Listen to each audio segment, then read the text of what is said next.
Hello students, let's see this question.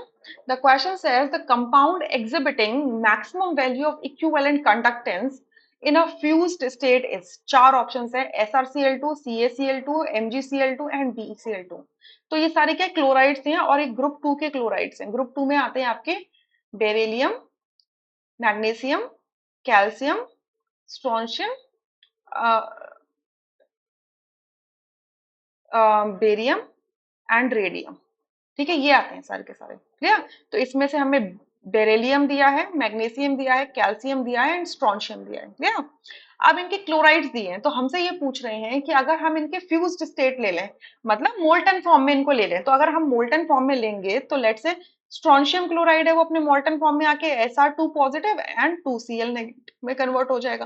Similarly others भी इसी तरीके से हो जाएंगे, Ca2 पॉजिटिव 2Cl नेगेटिव ऐसे. ठीक है, तो कह रहे हैं कि कौन सा अपने फ्यूज्ड स्टेट में मैक्सिमम इक्विवेलेंट कंडक्टेंस देगा. अब इक्विवेलेंट कंडक्टेंस क्या होता है, लैम्डा ई को बोलते हैं इक्विवेलेंट कंडक्टेंस. इक्विवेलेंट कंडक्टेंस निकालने का फॉर्मूला होता है कंडक्टेंस डिवाइडेड बाय नॉर्मेलिटी. ठीक है, नॉर्मेलिटी कॉन्सेंट्रेशन टर्म होता है.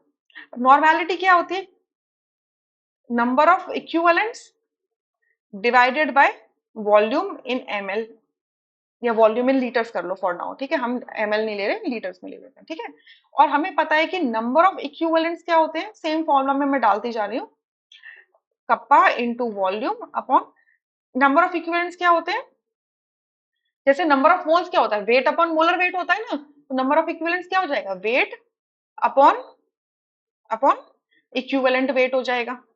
इक्विवेलेंट EW कर दो, या मैं ऐसे लिख देती हूँ वेट इक्विवेलेंट, इक्विवेलेंट वेट हो जाएगा. और इक्विवेलेंट वेट क्या होता है आपका, फिर यहाँ पे मैं नीचे आके लिख रही हूँ के kappa into V upon W. और इक्विवेलेंट वेट क्या होता है आपका, मोलर वेट. ठीक है, divided by n factor, molar weight divided by n factor.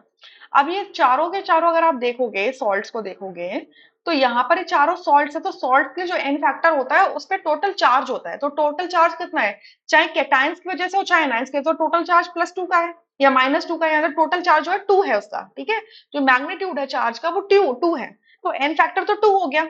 Conductance के लिए कॉमन सेम पॉइंट होगा, वेट इनका एक सेम पॉइंट होगा और वॉल्यूम भी आप सेम रखोगे. जो इनमें वेरिंग फैक्टर होगा वो होगा molar mass. Molar mass varying factor होगा. तो मोलर मास किसका ज्यादा होगा, डाउन द ग्रुप अगर जाते हो तो मोलर मास इंक्रीज हो जाता है ना. ठीक है, मतलब क्लोराइड का तो कांस्टेंट रहेगा, तो ऑब्वियसली बेरिलियम क्लोराइड का सबसे कम होगा, स्ट्रोंशियम का सबसे ज्यादा बड़ा होगा. मतलब मैं ऐसे बोल सकती हूँ कि group group down the group जाते हो तो एटॉमिक मास बढ़ जाता है. तो अगर एटॉमिक मास बढ़ जाता है, क्लोरीन यहाँ पे सब में कांस्टेंट है, तो सबसे ज्यादा मोलर मास किसका होगा, स्ट्रोंशियम क्लोराइड का.